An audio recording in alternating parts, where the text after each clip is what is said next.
আমরা বিশ্বাস করি জনগণই সকল ক্ষমতার উৎস। কথা একটি, সেই কাজ এবং সেই কথা হলো করব কাজ। কি ভাই, করব কাজ, গড়ব দেশ, সবার আগে বাংলাদেশ। প্রিয় ভাই বোনেরা, আজ এটি নির্বাচনী জনসভা।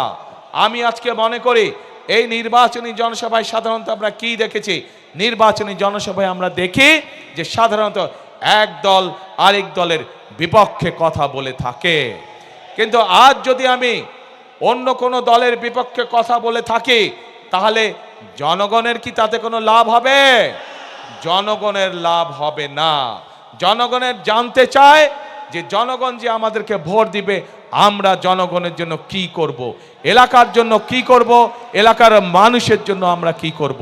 সেই জন্যই আজকে আপনাদের সামনে আমরা আমাদের দলের যে পরিকল্পনা, সেই পরিকল্পনাগুলো আমরা আপনাদের সামনে তুলে ধরেছি এবং এই পরিকল্পনা তুলে ধরার মাধ্যমেই যেই কাজগুলো করব, সেই কাজগুলো করার মাধ্যমে আজ আপনাদের সমর্থন আমরা প্রত্যাশা করছি, আপনাদের সমর্থন আমরা আশা করছি।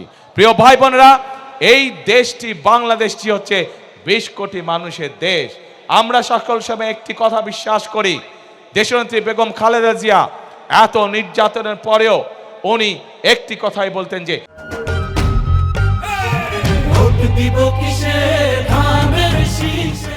এই দেশই হচ্ছে তার প্রথম এবং তার শেষ ঠিকানা। বিএনপির প্রত্যেকটি নেতাকর্মী, শহীদ জিয়ার প্রত্যেকটি সৈনিক, খালেদা জিয়ার প্রত্যেকটি সৈনিক বিশ্বাস করে যে বাংলাদেশই হচ্ছে তার প্রথম এবং বাংলাদেশই হচ্ছে তার শেষ ঠিকানা। কাজেই প্রিয় ভাই বোনেরা, এই দেশ আমরা বিশ্বাস করি জনগণই সকল ক্ষমতার উৎস এবং যেহেতু আমরা বিশ্বাস করি জনগণই সকল ক্ষমতার উৎস, সেই জন্য আমরা জনগণের সামনে এসে দাঁড়িয়েছি। জনগণের সমর্থন নিয়ে, জনগণের ভালোবাসা নিয়ে, জনগণের শক্তিতে আমরা বাংলাদেশকে পুনর্গঠন করতে চাই। যেই বাংলাদেশে সাধারণ মানুষ, খেটে খাওয়া মানুষ নিরাপদে রাস্তায় চলাচল করতে পারবে, যেই বাংলাদেশে সাধারণ মানুষ নিরাপদে ব্যবসা বাণিজ্য চাকরি বাকরি করতে পারবে, যেই বাংলাদেশে মা বোনেরা নিরাপদে কর্মসংস্থানের ব্যবস্থা করতে পারবে, নিরাপদে পথে চলাচল করতে পারবে, যেই বাংলাদেশের শিশুরা, ভবিষ্যৎ প্রজন্মরা তাদের শিক্ষা ব্যবস্থা সুন্দরভাবে করতে পারবে, যাতে করে তারা মানুষ হয়ে গড়ে উঠতে পারে, যেই বাংলাদেশে তরুণ সমাজেরা, যুব সমাজের সদস্যরা তাদের লেখাপড়ার পরে কোনো না কোনো একটি কর্মসংস্থানের ব্যবস্থা করতে পারবে, তাদেরকে বেকার থাকতে হবে না। যেই বাংলাদেশে আমরা এমন একটি বাংলাদেশ চাই যে বাংলাদেশে মানুষ অন্তত ন্যূনতম চিকিৎসা ব্যবস্থা থেকে, চিকিৎসা সুবিধা থেকে বঞ্চিত হবে না। প্রিয় ভাই বোনেরা, এইরকম যদি একটি বাংলাদেশ আমরা গড়ে তুলতে চাই, তাহলে আপনাদের প্রত্যেকটি মানুষের সহযোগিতা আমাদের প্রয়োজন, সমর্থন আমাদের প্রয়োজন। প্রিয় ভাই বোনেরা, আপনারা কি এরকম বাংলাদেশ গড়তে চান?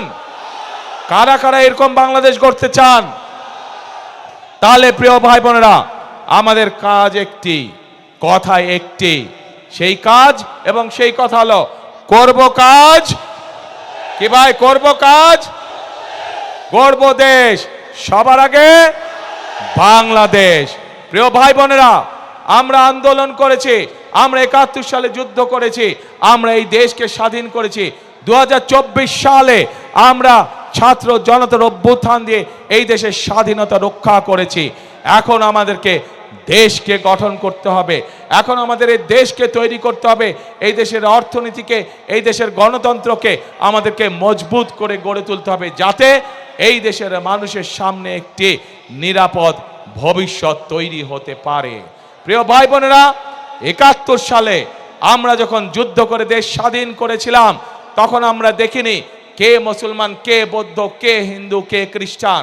আমরা 2024 সালের গণ অভ্যুত্থানের জন্য যখন রাজপথে সারা বাংলাদেশের মানুষ নেমে এসেছিল স্বৈরাচারের বিরুদ্ধে, আমরা দেখিনি কে মুসলমান, কে হিন্দু, কে বৌদ্ধ, কে খ্রিস্টান।